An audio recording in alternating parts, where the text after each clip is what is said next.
अट्री उष्ण प्रसवण प्रकल्प भुवनेश्वर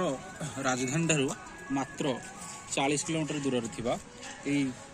ओडिशार अनन्य उष्ण प्रसवण स्थली होची ओडिशा पर्यटन एक प्रमुख स्थान जो प्रति नुआ वर्ष कौन वर्ष तमाम पूरा वर्ष सारा पर्यटक मैंने आसी से मनोरंजन करने सहित भोजीभात करते गवर्नमेंट ऑफ ओडिशा द्वारा बर्तमान जहाँ जी आप देखिपुं स्थान विकास कर पीवा पानी ठार लोक मानकर गाधिया स्नान मंडप व्यवस्था होइछी टूरिज्म तरफ ये गोटे सूचना फलक दिखाई उष्ण प्रसवण अट्री उष्ण प्रसवण गंधक मिश्रित प्रसवित जल प्रकृतिर एक अनवद्य उपहार भूगर्भर निष्कृत उष्ण जलर हाराहारी उष्णता रही 55 डिग्री सेल्सियस यार चतुर्दिग भूस्तर पटुमाटी चूनपथर और मांकड़ा पथर परिपूर्ण यार जल अत्यंत स्वच्छ निम्न भाग में पत्थर ये दृश्यमान रोचे यही जल भंडार प्रति घंटे 375 घनफुट उष्ण जल निष्कृत होता है पर्यटक मानकर व्यवहार यार जल को स्नान निमित्त निकटस्थ कुंड मान संजोग कर एक महान परंपरार अंशस्वरूप तीर्थयात्री मैंने नड़िया गुआ फल और पुष्प प्रभृति पकाई था स्त्री लोक मानकर बंध्यात्व दूर करने यह उष्ण प्रसवण जलर एक आश्चर्यजनक शक्ति रही विश्वास करा जाए यार निकटरे पुरातन हटकेश्वर शिव मंदिर अवस्थित मकर संक्रांति और महाशिवरात्रि पर्व मानक एठारे बहु जनसमागम होती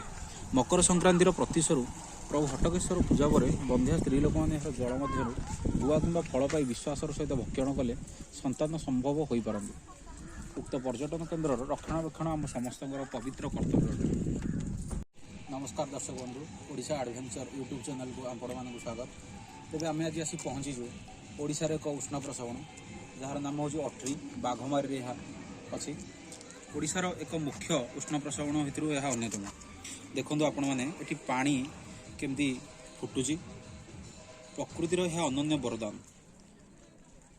ओडिशा रे जिते भी बड़ बड़ उष्ण प्रसवण अच्छी अट्री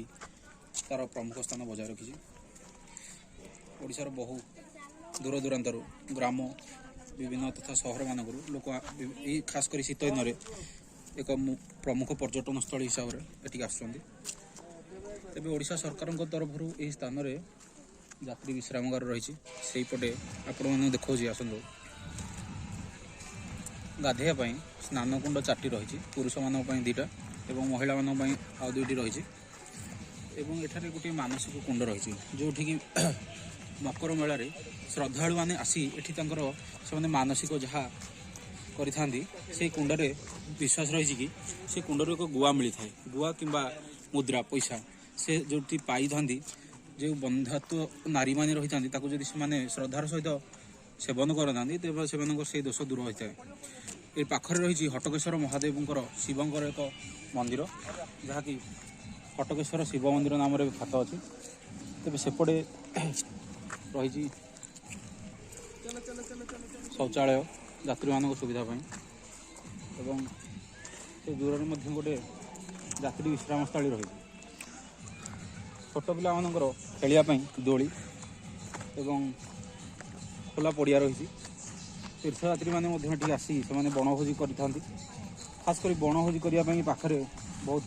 स्थान निरूपण कराई जो से परिवार निज बंधु परिवार वर्ग